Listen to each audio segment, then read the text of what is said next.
Hi guys, it's Graham again and welcome back to my channel. Today I am back with another book haul.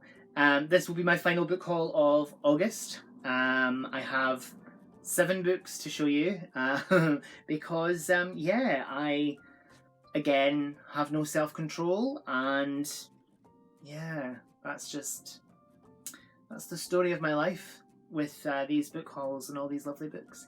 So I have 7 books to show you, and yeah, without much further ado, let's get into those books. So the first one is a Puffin Classics edition of Tales of Ancient Egypt by Roger Lancelyn Green. I am obsessed with everything Egyptian because at the moment I'm currently reading Akhenaten by Agatha Christie, and that has completely reignited my love of Egyptian writing and Egyptian stories and everything Tutankhamun, Nefertiti, and all that lot. So yeah, when I saw this online at a relatively decent price, because this has been on my wish list for ages, and it's always really expensive. This one especially is always really expensive. So I saw it and I snapped it up. I'm excited to get to this. It is a middle grade book, it's a kid's book, but you know what? I don't know, I don't care. Discover legendary gods, mystery and magic. In this thrilling collection of the great myths, you'll encounter Amun-Ra, who created all the creatures in the world, Isis, searching the waters for her dead husband, Osiris, the Bennu bird, and the Book of Thoth. But there are also tales told purely for pleasure, about treasure and adventure, and even the first ever story of Cinderella. Who knew Cinderella was Egyptian? I'm so excited to get to this. The second one is a collection of sort of beautiful poetry, prose and quotations. It's what it says on the front cover. It's Words from the Garden by Isabel Carlson. This book is just gorgeous. I've read quite a lot of poetry recently, and I love like nature poetry. It's I don't know, it's just, yeah, it just makes me feel happy. I'm really excited to get to this one. Garden lovers everywhere will cherish this collection of poetry and prose, inspired by all things green and flourishing. With quotations from down the ages and through the seasons, this beautiful book contains words of wisdom on everything from allotments to arboretums, from pergolas to potting sheds, and will provide moments of laughter and reflection, whether you are cooped up on a rainy day or admiring the fruits of your labour on a summer evening. What more could you want from a collection of poetry? I'm there for it, and I can't wait to get to it. Eventually. Soonish. Sometime. The next one is sort of in conjunction with the Tales of Egypt. I have the Tales of the Greek Heroes. This edition is absolutely stunning, and I love it. It's a Puffin, and the original United Kingdom price was 50p, and this edition, no, it can't be. Okay, this edition is from 1977. It was originally published in 1955, and I thought, this can't be from 1955. But yeah, I'm so excited to get to this. This is absolutely stunning, and back looks like that. And this is also by the same author who wrote this, Roger Lancelyn Green, and it's a Puffin original. A new and very original telling of the tales and legends of ancient Greece, as a history of the golden age of the heroes up to the Trojan War, and that is covered in a separate volume in this series, The Tale of Troy, also by Roger Lancelyn Green. So I may need to get more. I may need to buy more books. I can do that. I don't mind doing that. Something that I've never really read or taken much notice of is Greek heroes. I'm there for the Egyptian thing, but yeah, when I saw this I thought, well, I'll give that a go actually, and the edition is just stunning. And it said that it online it said it was in fair condition. If that's fair condition for a book that's 40 odd years old, I mean, that's just, it's, I would expect a book in a bookshop now to look like that, a new book. It's in perfect condition. So the next book was actually a gift from my husband.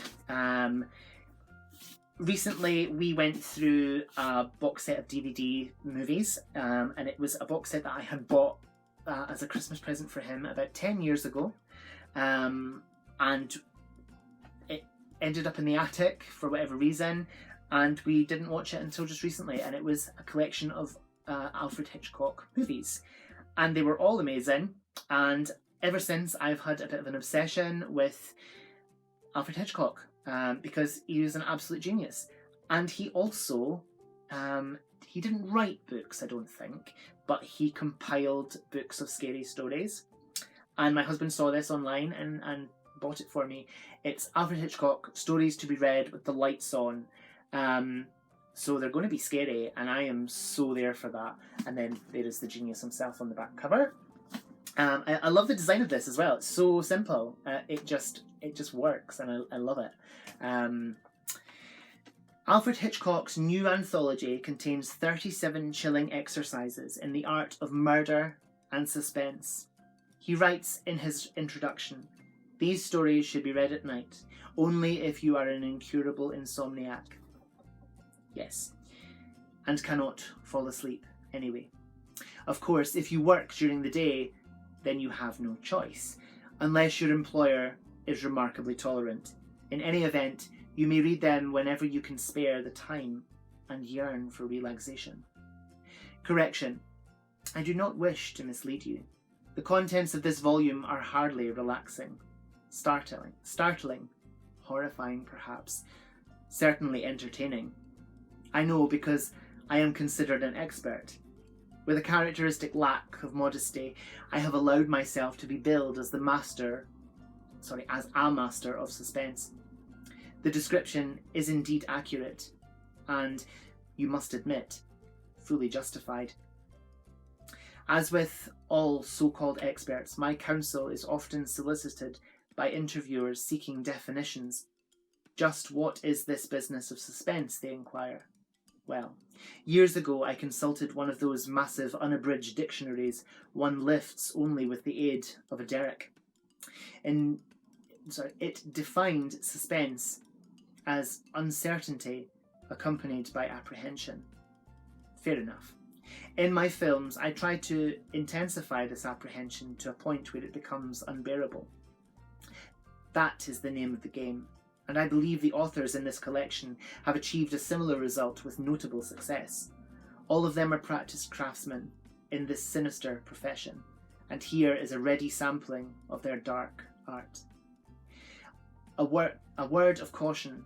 Before beginning the first story, please check with your cardiologist. I accept no responsibility. The risk is yours. After all, you must like this sort of thing, or you would not be here in the first place. I'm so excited, and it still has the sort of like little sticky sales ticket inside. I'm so excited to get to this, and it has a little bit about Alfred Hitchcock in the back. So it says Alfred Hitchcock was born in London in 1900. I think he was actually born in 1899, but okay.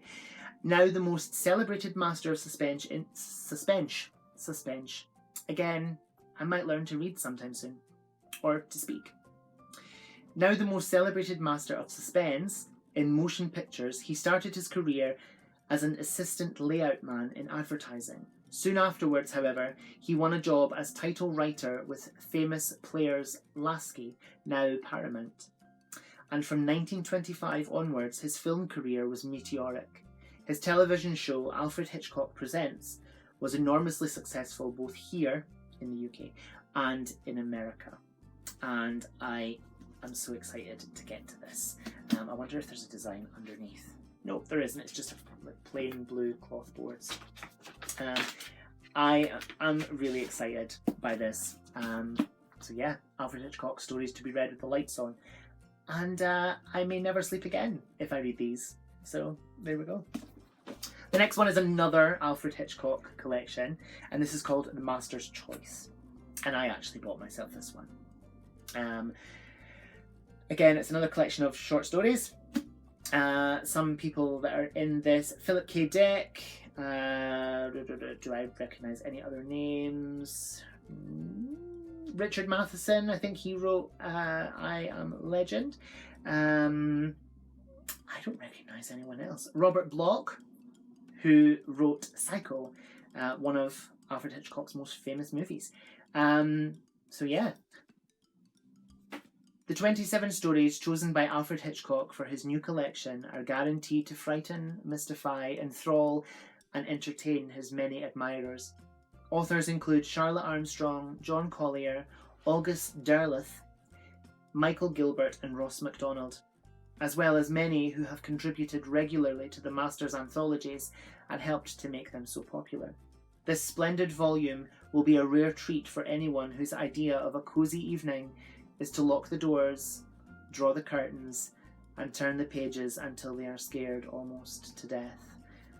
Bring it on, I'm there for it. Again, this one says that he was born in 1900. I'm fairly certain he wasn't. I think he was born in 1899. But then I may be getting that from Wikipedia. And we all know, never believe what you read on Wikipedia. But yeah, so that's The Master's Choice by Alfred Hitchcock. Another one that I'm so excited to get to. How many is that I've showed now? That's 5. So I had 7. Okay, so the next 2, the last one I'll show you, I didn't really want, but it came with the one I'm about to show. I've already read the 4 books that are in this one collection of the very last book. But it was in a lot of 2 books, but I really wanted this one. It's The Complete Guide to Sherlock Holmes by Michael Hardwick. This has little anecdotes about all the short stories, all the long novels, and it has the original illustrations by Sidney Paget. And I am so here for this book. I cannot wait to get to this. I shall read you the inside. To celebrate the first appearance in print 100 years ago of Sherlock Holmes. So this was published in 1986, so it's 130 years since Sherlock now. Michael Hardwick has written an indispensable companion to the world's most famous detective. This completely new guide to the world of Holmes is a culmination of many years' research and investigation, as thorough as the great detective's own delvings and deliberations. Here are all the memorable plots and characters of Conan Doyle's 60 Holmes stories, described and discussed against the background of the author's event-packed career. How did Holmes and Dr. Watson come into being? What, in real life, saved Holmes from his creator's attempt to kill him off at the height of his fame? Who was the woman in Holmes's life? In a rogues gallery without parallel, who were the Napoleon of crime, the worst man in London and the most dangerous one, and the charmer said to have the whole female sex at his mercy? We are reminded of what happened at the Reichenbach Falls, and what the dog didn't do in the night time. The illustrations from the Strand magazine, including Conan Doyle's own favourites. We see the familiar figures of Holmes and Watson sharing moments of action and danger. Sherlock Holmes stands head and shoulders above all other heroes of detective fiction, apart from Poirot and Miss Marple. But anyway.